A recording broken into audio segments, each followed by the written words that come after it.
Scientist at the University of Alabama in Birmingham, where I direct the Alzheimer's Disease Center and also the Center for Neurodegeneration and Experimental Therapeutics, which is our basic science center doing animal model research in Alzheimer's disease. In addition to my research roles, I also am one of the physicians in our memory disorders clinic seeing patients on a weekly basis with Alzheimer's disease. And I'm really happy to have the opportunity today to share with you some updates in Alzheimer's disease. It's a very exciting time in this field. There's a lot of research going on and a lot of stuff that's I think will start to change in the way that we diagnose and treat this disease in the near future. So we'll share some insights with that.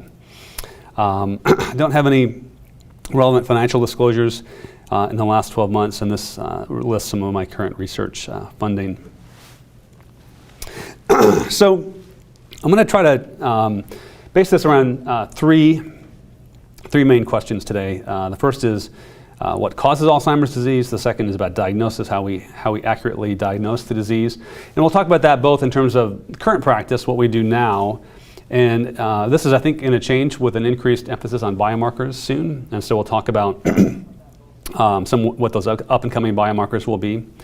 And then the third part will be on treatment and how we best treat Alzheimer's disease. Again, talking about how we do it now and how we might do that in the potentially very near future with a new drug that is currently at the FDA and anticipated to have an announcement on whether it will be approved next month. So to start, we'll start at the beginning, and that is with these two people, Dr. Alzheimer and the first patient with Alzheimer's disease, Augusta Dieter, a patient in Frankfurt, Germany, who had what we would now call an early onset form of Alzheimer's disease, where she began to develop symptoms around age 50 with both memory loss and some psychiatric symptoms, delusions, and hallucinations. She was evaluated by Dr. Alzheimer, who was both a psychiatrist and a pathologist in 1901. She was admitted to an inpatient facility. She had what we would now call an aphasic dementia with a lot of language symptoms, a lot of problems with language, a lot of sundowning, and a lot of agitation. And she lived for another 5 years. She died in 1906, and Dr. Alzheimer did the autopsy and identified in her brain under the microscope the two classic pathological lesions of Alzheimer's disease, plaques and tangles, which are today still remain the kind of defining features of the disease that distinguish this from other types of dementia. And this is what he might have seen. This is a silver stain of a section of the brain. And you can see this basically, all the dark staining here are protein aggregates that shouldn't be there in a normal brain. And you can see that there's kind of two types of lesions here. What I'm circling in red are what we call the plaques. These are extracellular accumulations of proteins. And then what's circled in the blue are the tangles, and those are intracellular. So they kind of take on the shape of a neuron as they are filling that neuron with an aggregated protein. So that's what we knew in 1906, that there were these plaques and tangles. Of course, at that point, there was no way to know what these things were made of, what protein was accumulating, or what was causing this to happen. And that, of course, took quite a while until the technology to do that kind of experiment developed. And it was really in the mid-1980s that we determined that the plaques are made of amyloid beta, or A beta, and the tangles are made of the microtubule-associated protein tau. So we're going to talk a lot today about A beta and tau, and I'll tell you a little bit more about those, the proteins themselves. But this is kind of where it all starts, with the identification of these two pathological lesions that really define the disease, that are made of A beta and tau. So let's start off with this first part of the talk then on the causes of the disease, and I'm going to kind of hit really on three topics that we all know are contribute to the disease: aging, genetics, and A beta, particularly what we refer to as the amyloid hypothesis as a cause of the disease. Well, let's start with aging. This is, I think, some really fascinating demographic data that I didn't really appreciate how striking these demographic changes were until I really saw this data. The graph on the left is life expectancy at birth, and you can see that About 140 years ago or so, in 1880, the average life expectancy at birth in the United States was under 40 years. And that has just gone basically straight up to where today it is almost 80 years. And that in turn has led to a dramatic increase in the population of people over the age of 65. So, back in the days when life expectancy is 39, there weren't all that many people living to age 65, and a total of about 3 million people in the United States at the turn of the last century. Today, there are 54 million people over the age of 65, and that is projected in just another 40 years to almost double again to be almost 100 million people living in the United States in that age group. And that's important because the prevalence of Alzheimer's disease is strongly age-dependent. Age is clearly the strongest risk factor for Alzheimer's disease. You can see this is divided between men in gray and women in blue at different ages, starting at age 65 and going up into the mid-90s. And you can see Alzheimer's disease prevalence, even right at age 65, is quite low, but this increases dramatically. And so you hear a lot more about Alzheimer's disease today than you did 10, 20, 30 years ago. And that's because there's a lot more of it. And the primary reason I think that there's a lot more of it is that more people are living to the ages at which it becomes very common. Now, the question then becomes, well, what is it about aging that drives Alzheimer's disease risk? And that's still very much an active question that a lot of aging research is trying to tackle. Hypotheses range from things like the idea that as so we're familiar with a lot of people as they age they become lactose intolerant. You lose the ability to digest lactose, and there's a certain number of these other degradative pathways that start to kind of peter out with aging, and perhaps there's some evidence that also happens with the pathways that are responsible for degrading A beta and tau, and so that you could have if you slow the rate at which those things are degraded, that you could lead to buildup of those. But there are also many other possibilities. Second big topic in the etiology of Alzheimer's disease is genetics, and there are kind of two main classes of genes that we wanted to distinguish between. The first are the genes that cause autosomal dominant Alzheimer's disease. So these are genes, if you inherit a mutation in them, you are going to get Alzheimer's disease with basically 100% penetrance. It is typically an early onset form of dementia. These patients, families with these kind of mutations, every generation will be affected because it's autosomal dominant. Age of onset will typically be in the 40s for the first symptom. And there are 3 genes that have been identified as clear causes of autosomal dominant Alzheimer's disease. And those genes are APP and presenilin 1 and presenilin 2.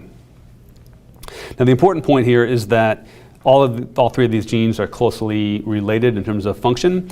Presenilin 1 and presenilin 2 are just are very homologous proteins that have the same function, and that function is to serve as a protease. And one of the proteins that the presenilins cleave is amyloid precursor protein, which, as the name would suggest, is the precursor for amyloid beta.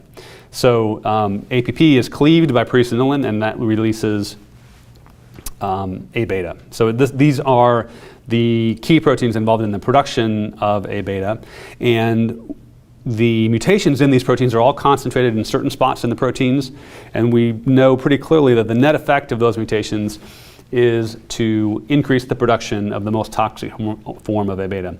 A beta can come in somewhat different lengths. The most common lengths are 40 amino acids or 42 amino acids. The 42 amino acid long form of the protein is the most toxic.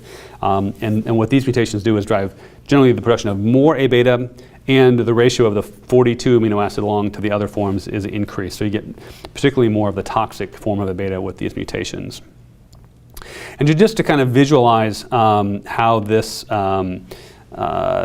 pathway works,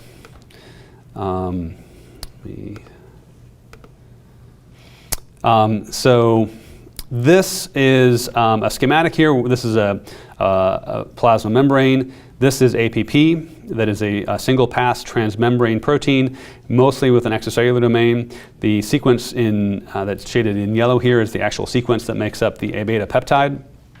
And so you need 2 proteolytic cleavages to release that A beta from APP. And the first is made by this protein, which is called beta secretase. So you'll see beta secretase come in here, and it'll make a cut at this end. This is presenilin, which is also called gamma secretase. And that makes the second cut, which releases A beta. This beta amyloid molecule then aggregates into little oligomers of a couple, 2, 3, 12 molecules of A beta, and then eventually into these very long fibrils of hundreds or thousands of molecules of A beta. And it's these long fibrils that form the amyloid plaques that we saw a moment ago under the microscope. So that just kind of gives you a sense of how APP and these presenilin mutations work together to produce A beta, which of course is provides strong genetic evidence for the amyloid hypothesis. And I'll come back and talk more about that in just a second, but before I get to that, I want to talk about the second type of genetic contributor to Alzheimer's disease. So you have these 3 genes. If you inherit a mutation, 100% penetrance, going to get Alzheimer's disease in your 40s probably. But there are many other genes that are what we call genetic risk factors for Alzheimer's disease. They increase your risk for the disease, but not with 100% penetrance. And the best way to kind of visualize the effect of these is on a plot like this, where on the y-axis you see the odds ratio, or the degree of risk, which is kind of the way it's plotted over here on this side. And then on the x-axis is the frequency of the variants in this gene. So up here are the 3 genes that I just talked about. These are the early onset Alzheimer's disease genes that are autosomal dominant. So extremely high risk. They basically are true causes of the disease, but they're very rare. Their frequency is exceedingly low. They make up less than 1% of all cases of Alzheimer's disease that are out there. So what you see along this axis then are many genes that have a relatively high population frequency, anywhere from 15 to 50% of the population that carry these variants in one of these genes. But in general, they have very relatively low risk. So they might only increase your risk of Alzheimer's disease by 10 or 15%. That doesn't sound like very much, but if you inherit a couple of these variants, that can be enough to shift your Alzheimer's disease happening 10 or 15 years earlier, which is an age that you're more likely to live to.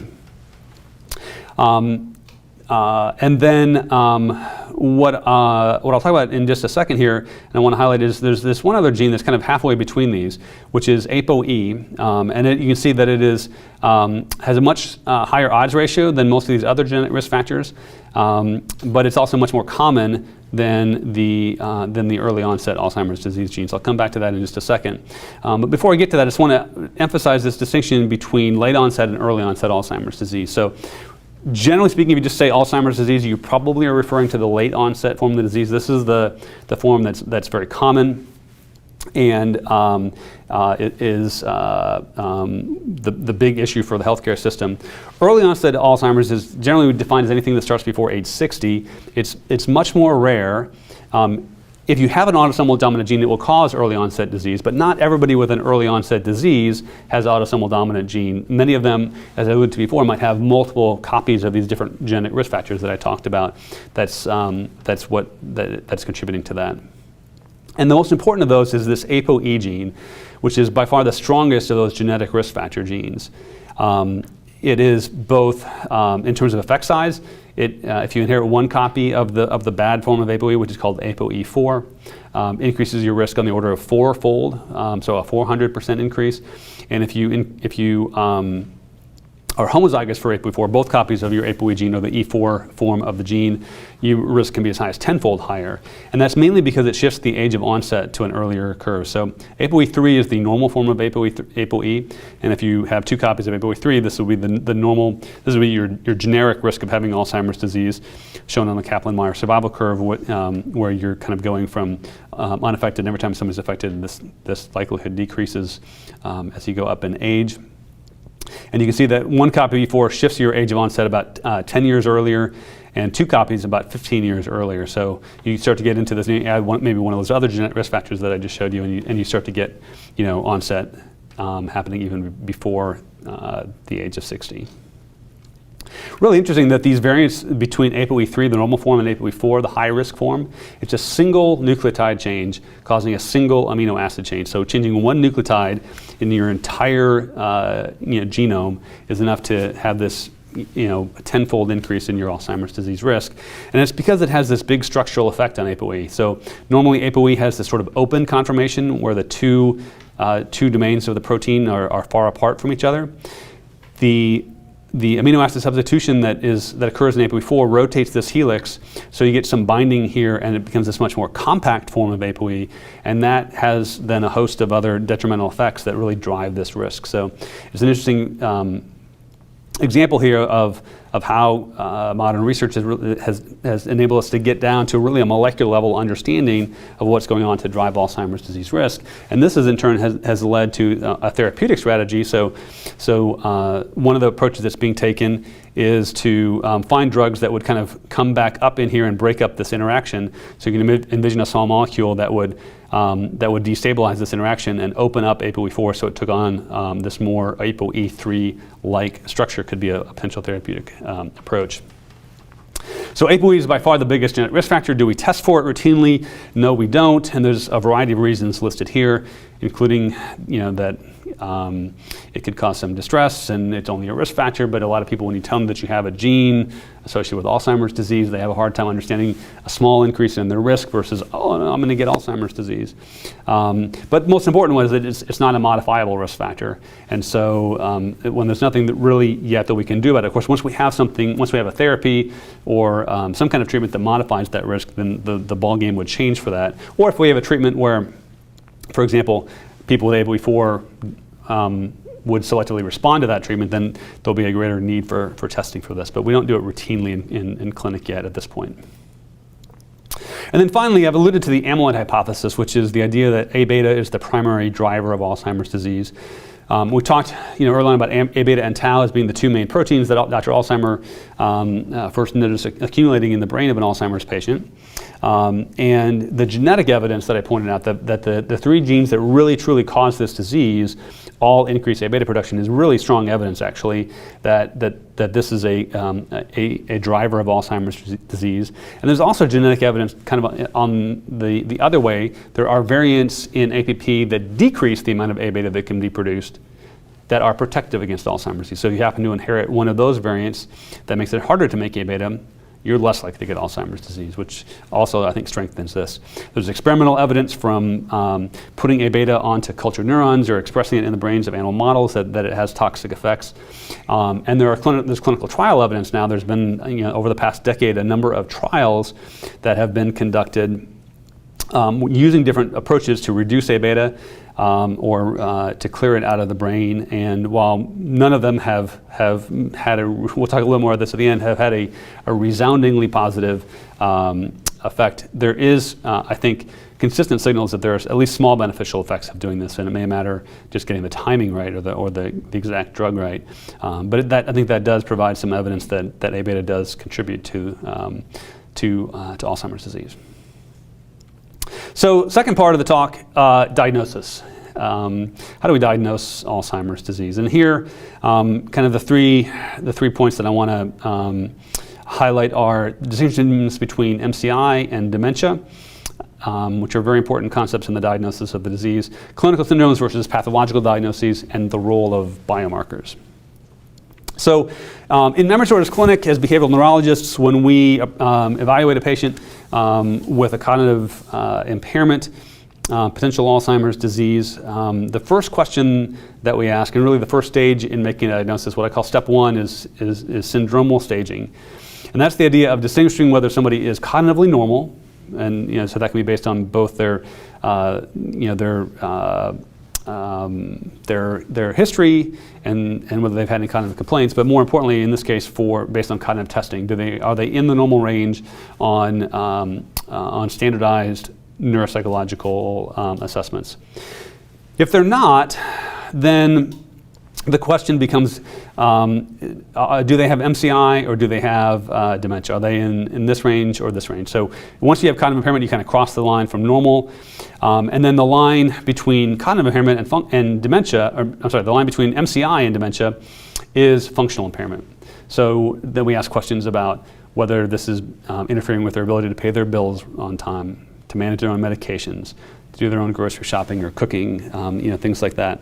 And when we start to see impairment of function as well as cognition, then that is what we call dementia. MCI would be kind of impairment that is not impairing any day-to-day functions. You're still able to do everything that you normally would do, just that you're having memory lapses that are bothersome. Now, of course, I've drawn it like this with these very clear distinctions. In reality, it looks more like this, and so a lot of what we're trying to sort out is these aren't distinct, very distinct lines, and so trying to we spend time trying to make these calls about where we are on this spectrum. The official criteria for MCI and dementia: MCI requires some subjective concern of a cognitive change, so things have to be getting worse over time. This is not something that we're talking about, lifelong static learning impairments, but a cognitive change. There has to be some objective evidence, so some sort of cognitive testing or some sort of examination finding that cognition is impaired. But as I said, daily functional activities are preserved and they still remain independent in those, which would, in other words, that they're not demented. On the other hand, dementia would be cognitive or behavioral symptoms that do interfere with work or activities of daily living, and they do cause a decline from prior levels of functioning that aren't, obviously delirium would be distinct from dementia, so you have to rule out delirium and other psychiatric illnesses. Again, like MCI, has to be both subjective and objective evidence for that cognitive impairment, and the traditional definition of dementia requires impairment of at least 2 cognitive domains, memory generally being the most common, and then along with either executive, visual, spatial, language, or other neuropsychiatric symptoms. So that's kind of the first step, establishing is somebody cognitively impaired, and if they are, is it in the MCI or dementia stage of the disease? And then the second steps are clinically classifying this as the type of dementing disease. And then step 3, the pathological prediction, is sort of an optional thing. This is where we get back to trying to predict whether they have those plaques and tangles that I showed you in the initial slides, or some other type of pathology.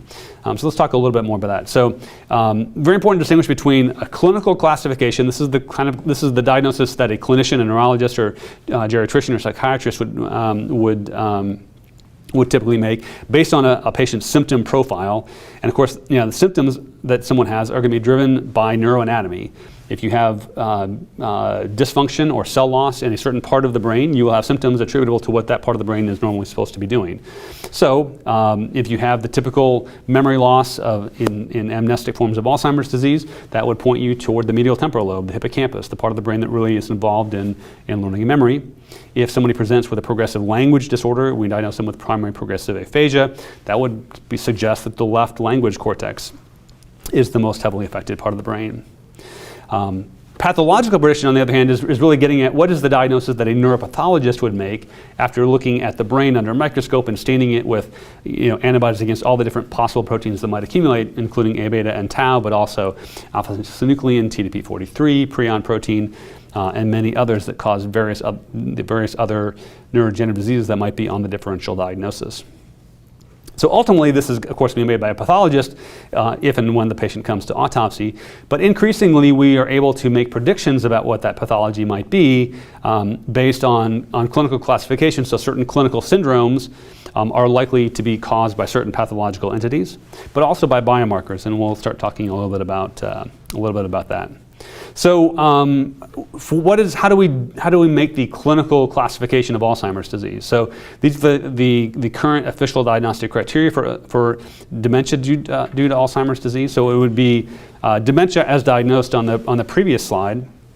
That is both insidious in onset, has a clear-cut history of worsening, and then is classified as either amnestic or non-amnestic depending on what the initial symptoms were.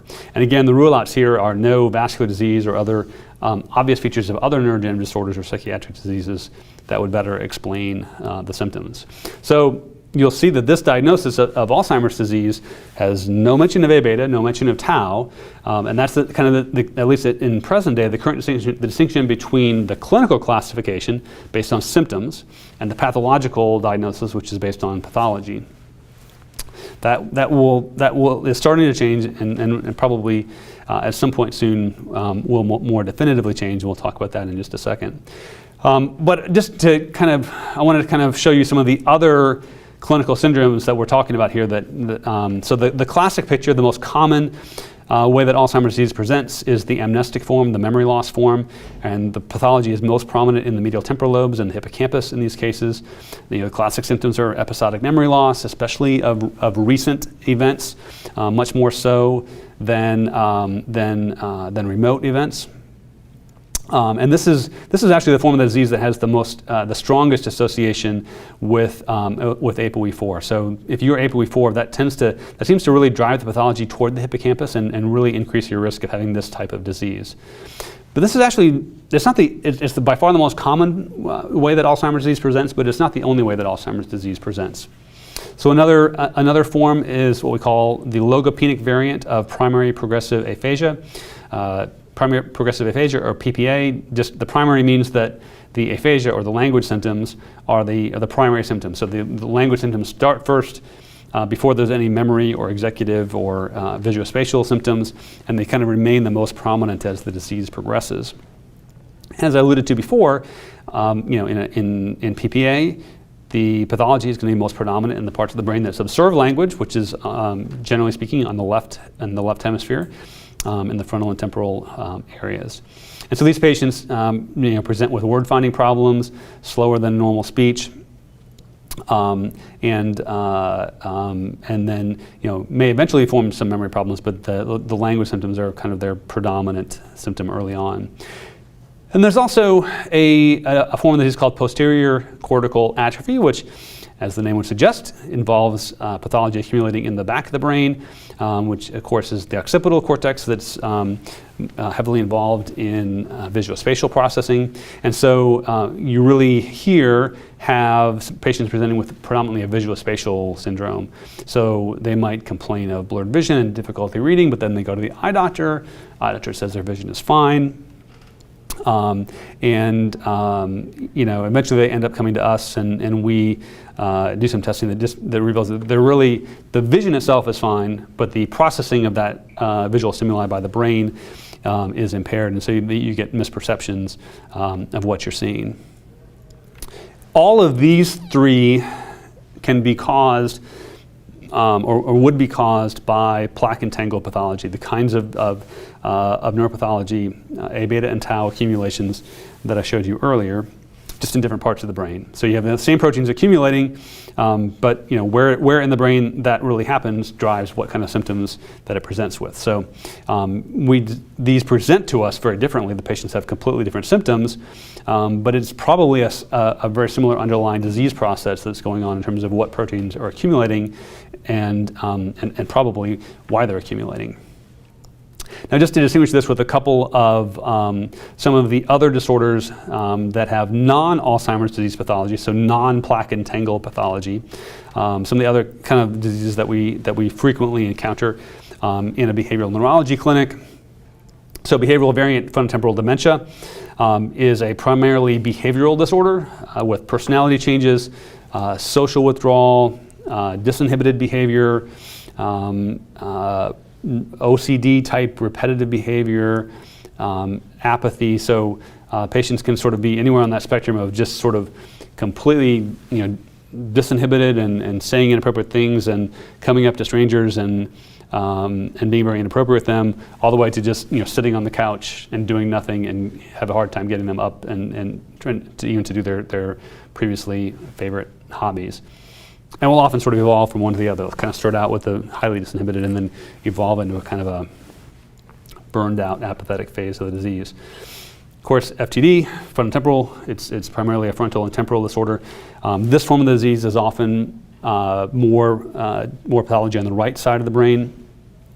And this has tau pathology like Alzheimer's disease, but it does not have any A beta pathology. So no plaques in this disease, and it's not always tau pathology. It can sort of be, it's pretty much a 50-50 coin toss about whether patients have tau pathology or TDP-43 pathology. TDP-43 being another of these aggregation-prone proteins in the brain that's associated with neurodegenerative disease. The other disease associated with TDP-43 pathology quite strongly is the semantic variant of primary progressive aphasia. So this is another type of language disorder, another way that people might present whose primary problem is language. But here the speech is fluent. They actually can produce speech at a normal rate. The problem is that they are losing the meanings of words. So they might, it's not simply a naming problem. It's not just that they don't know the name for a hammer, but they actually will, as the disease goes on, forget what a hammer does and what it's useful for.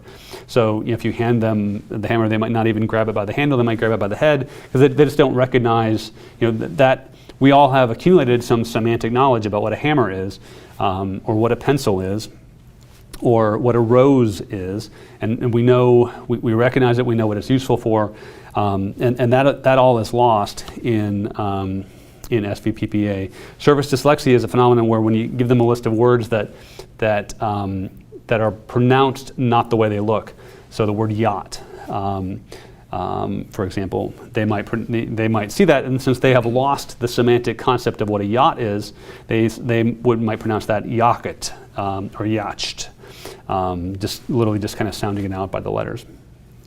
This is a disease of the left temporal pole, TDP pathology in most cases. So this is an example where if you recognize this clinical syndrome, that somebody looks like they have classic symptoms of semantic variant PPA, you can actually predict with a fairly high likelihood that they have TDP-43 pathology. That would be that would be the pathological prediction, the third stage of the diagnosis. And of course, today that's not all that important to do because we don't have any treatments for TDP-43, but the day is coming when we will, and it will become important to know whether your patient has tau or TDP accumulating, because you might have a treatment that blocks the tau or the TDP effects. Another PPA variant, the third, we talked about logopenic as a type of Alzheimer's disease, and then semantic, and the third one is the non-fluent variant. This is where language just becomes very difficult to even speak. So much more dramatic slowing of speech. It just becomes very effortful to get the words out. You lose the complete grammatic structure. They just, instead of speaking in a full sentence, patients will just try to get just a few clusters of words out at a time. Very frustrating for the patients because they know that they're having this problem. This is again referable to the left, mostly frontal language areas. This, on the other hand, is primarily disease with tau pathology. Sometimes TDP, but it's usually tau. And then, of course, we have dementia with Lewy bodies, which is a degenerative disorder related somewhat to Parkinson's disease, but in addition to Parkinsonism, there is REM sleep behavior disorder, there's cognitive impairment, there are visual hallucinations, and there are fluctuations as kind of some of the classic features that distinguish this from the other diseases that we might see. And this is a synucleinopathy, so a disease of alpha-synuclein accumulation, which is the same protein that accumulates in Parkinson's disease, of course. Okay, so that's our approach. So first, is it MCI or dementia? And then is it MCI due to Alzheimer's disease or due to dementia with Lewy bodies or to one of these other syndromes? And once you've made that clinical classification, can you make a pathological prediction? If it's behavioral variant FTD, probably not. It's either tau or TDP, but it's really kind of a coin flip. Some of these others, you can, if it's posterior cortical atrophy, you can kind of make a pretty strong prediction that the pathology is probably A beta and tau, plaques and tangles. That's the current stage of things. That's kind of where we are today. Let's take a little bit of a look at where things are going to be in a few years. And this is going to be a much more biomarker-oriented diagnosis. So I think we're going to move away from this purely clinical idea of even clinically diagnosing Alzheimer's disease without regard to A beta and tau. We're going to start to incorporate A beta and tau into our clinical diagnoses. And we can do that now with several clinically available biomarkers. And the current framework that's been suggested by the Alzheimer's Association and the NIA is to think about classifying people as whether they are A, T, and N positive. So A for amyloid, T for tau, N for neurodegeneration. And you can measure that either with fluids, so by doing a spinal tap, measuring in CSF, the amount of A beta can give you a measure of whether somebody is A beta positive. Phospho-tau as a measure of tau pathology, and total tau as a measure of neurodegeneration. And that's because tau is an intracellular protein, and so when a neuron dies, the intracellular contents get released, and so when you have more tau floating around in the CSF, that just means that it's a marker of neuronal damage. Whereas phosphorylation of tau is much more specific to the Alzheimer's disease tau pathology. But you don't have to do it by fluid biomarkers. You can also do this by imaging biomarkers. So we now have PET scans, and I'll show you examples of all of this in a second. We can do PET scanning with radioactive ligands that bind to amyloid plaques and determine if somebody has plaque load in their brain by PET. That's clinically available. There's a similar technology to do PET scanning for tau pathology, which is available as a research tool, but is not yet FDA approved. And then you can get assessments of neurodegeneration by imaging, either by doing a functional PET scan with fluorodeoxyglucose, or by looking at a structural MRI and looking for atrophy, which would be another way to get imaging assessment for neurodegeneration. So how does this actually work a little bit more precisely? So with the fluid biomarkers, again, you can measure A-beta. You can measure both A-beta 40 and 42, the two most common lengths of the A-beta, and we'll really focus especially on that A-beta 42, the more toxic form of A-beta. And you can measure, again, both phospho-tau and total tau in the CSF. Focusing on the phospho-tau, because that's really the one that's specific for Alzheimer's disease. It's a little bit, this is I think a little bit confusing to people at the beginning.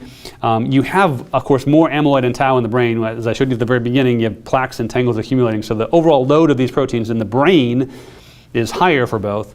But floating around in the spinal fluid, A-beta levels are actually lower. This is a little bit paradoxical, and you can hand wave and say that it's because all the A-beta is preferentially getting sucked up and accumulated into the amyloid plaques in the parenchyma of the brain. But that remains a little bit unclear. Tau levels do increase as the disease progresses. So in other words, you start out on a graph of phospho-tau versus A-beta levels. You start out in the upper left of this graph with higher relative levels of A-beta and low levels of phospho-tau in the CSF. And then as the disease progresses, you first start to drop the levels of CSF in the brain and then to increase the levels of tau. So if your sample comes back in this lower right quadrant of the graph where you have low A-beta and high tau, that's quite specific for Alzheimer's disease.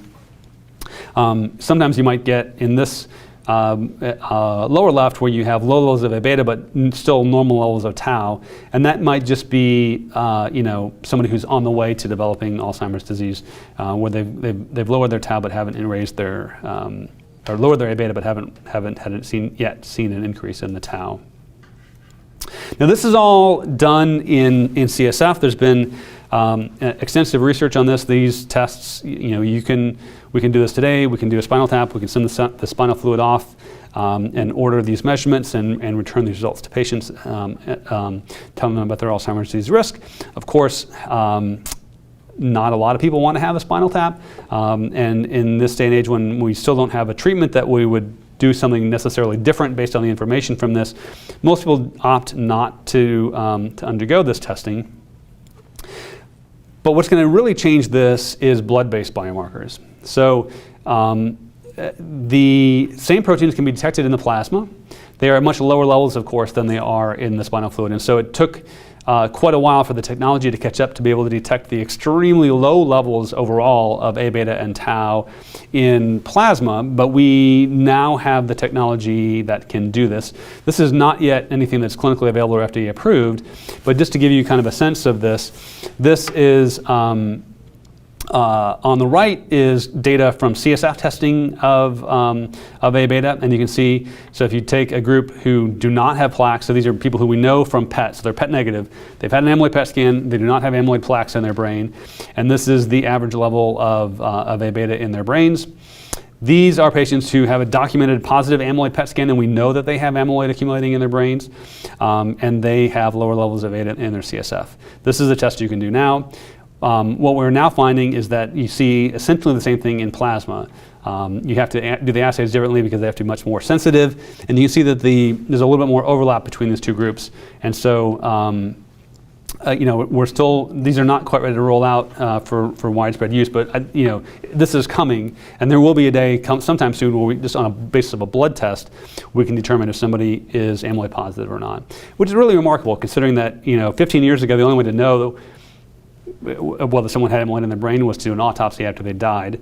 About 10 years ago, we got the technology to do Amyloid Pet and do it by an imaging test, and then soon we'll be able to do this by a blood test, which will really be remarkable.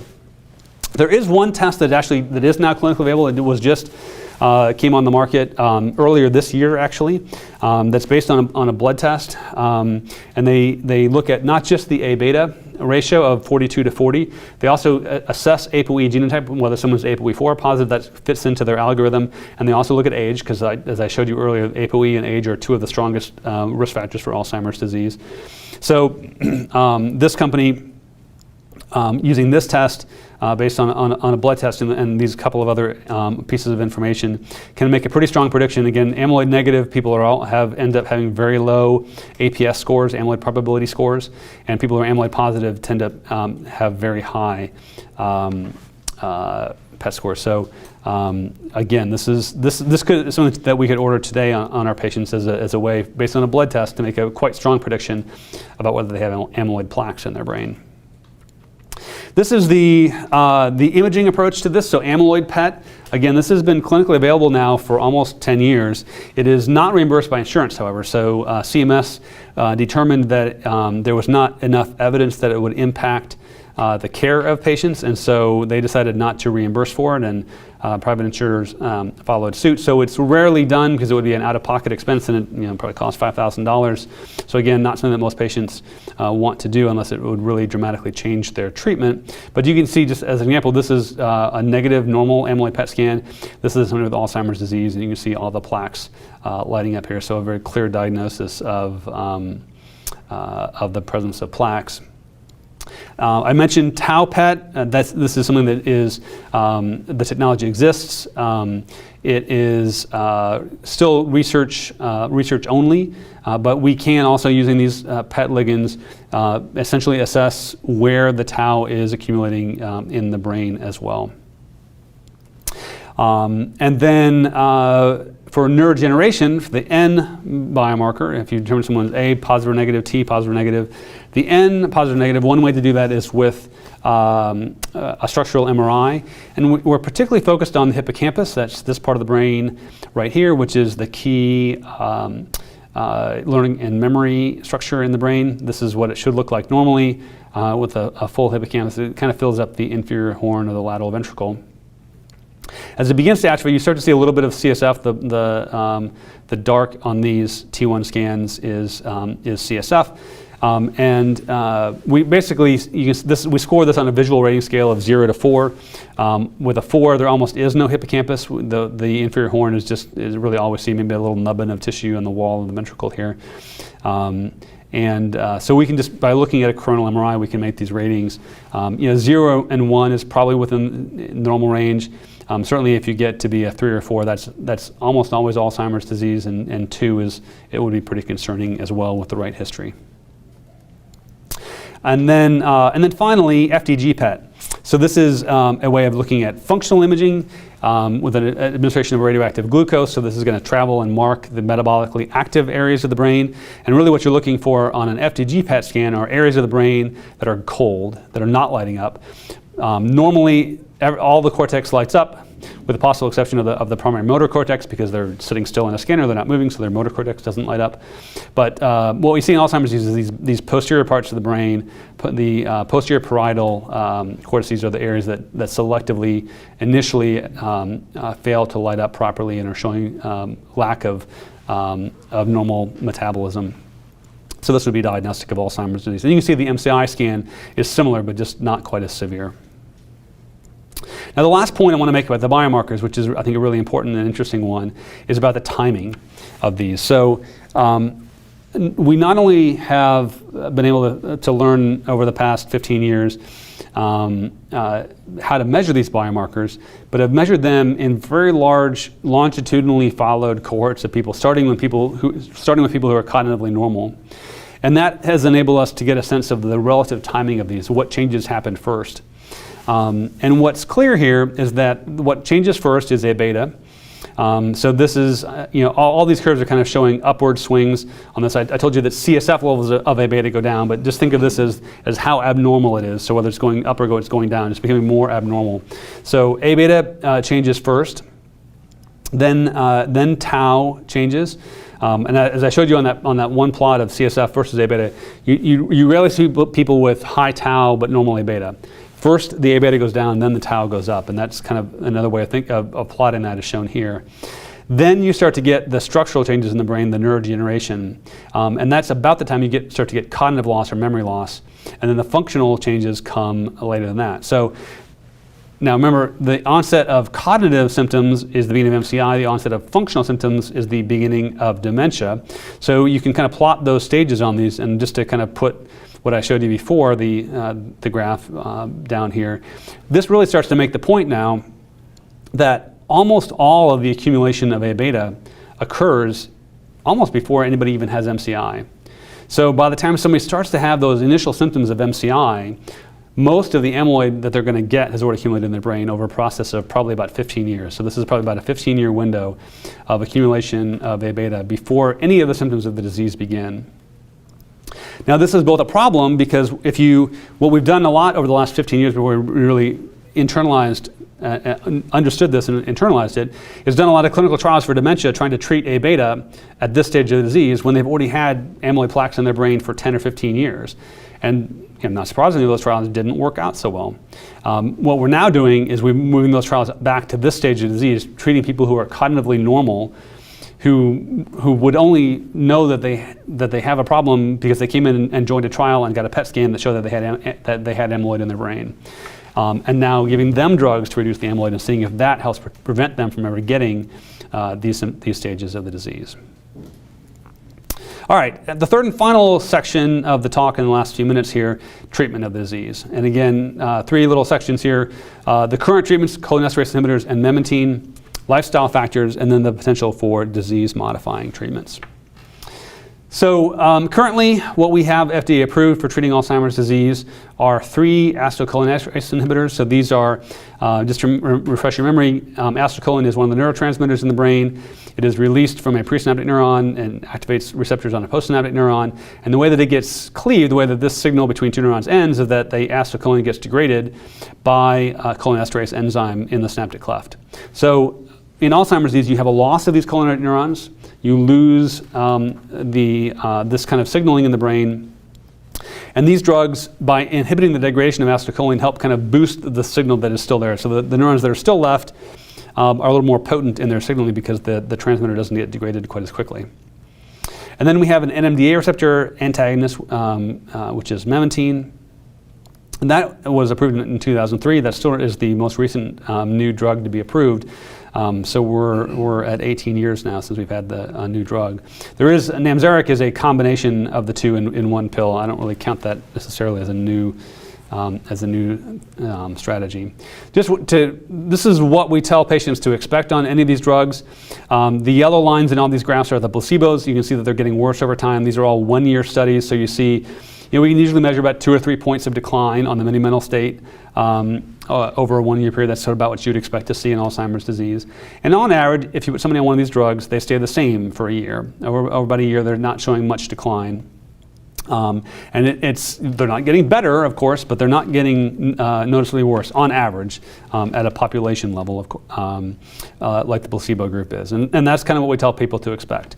Now, of course, the problem is that this is not permanent, and after a year or so of staying the same, then the decline resumes. Now, there's always a delta between these two graphs. There's always, the people who have been on these drugs are always better off than the group that wasn't, and so even when people do start to decline, they're generic, they're generally well tolerated, they're not expensive, there generally is still some benefit to keeping them on these drugs, even if they're getting worse, because they would go they would go back down from this curve to this curve. And there have been actually formal studies that have tested that and shown some benefit of keeping people on these drugs. Mementine it blocks the NMDA receptor, which is a receptor that is unique in that it allows calcium into the brain. Now this is actually important. It's actually important for learning and memory to allow calcium to come in through the NMDA receptor. And so it seems a little paradoxical that we would want to block NMDA receptors if you think back to like your basic neuroscience classes. But this sort of large activation that occurs during memory formation is still allowed by Mementine. The problem is sometimes there's kind of slow, low-level leak of calcium through the NMDA receptor, which can contribute to excitotoxicity and pathology. And it's that sort of thing that is effectively blocked by Mementine, and that's the kind of the neuroprotective effect that this drug was designed to produce.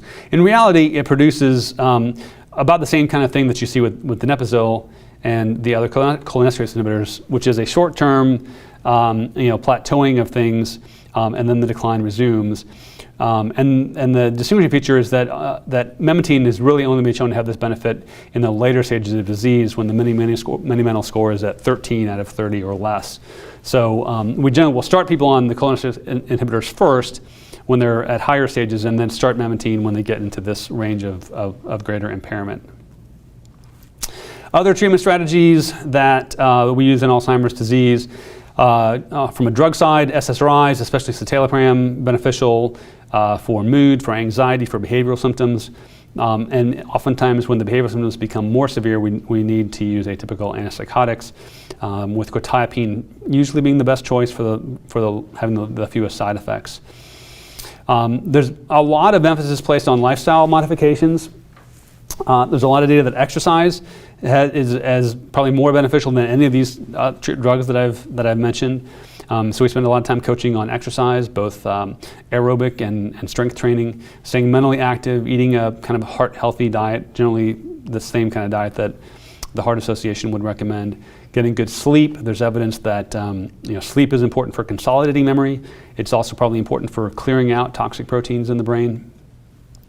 And then cardiovascular risk factor reduction, especially hypertension, is the most important one. And so we spend a fair amount of our time actually coaching people through optimizing these lifestyle interventions. We obviously would love to have disease-modifying therapy and there's been intensive research on this, and I'm optimistic that we will have something like that sometime soon. And in fact, as I said at the beginning, we might have a disease-modifying therapy for Alzheimer's disease next month.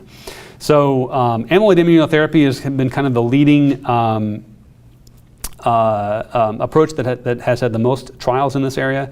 This is the idea of giving people an infusion of antibodies against A-beta, which help clear the plaques out of the brain, and we don't know whether that's because they directly bind to the plaques and break them up, or they recruit microglia to come in and break them up, or whether in some cases they might even just float around in the blood and sort of suck the A-beta out by binding to it and leading to its clearance and just continually pulling A-beta across the blood-brain barrier. Regardless of how they work, it's clear that you can administer these antibodies to people, and it's clear that they do reduce the amount of amyloid plaque in the brain.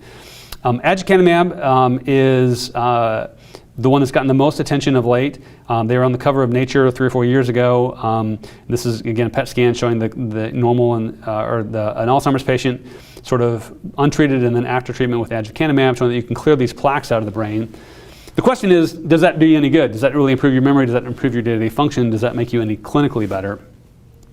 And there's an interesting saga with this trial. They were doing 2 trials as is normally done, so that they would have both of the trials needed for registration.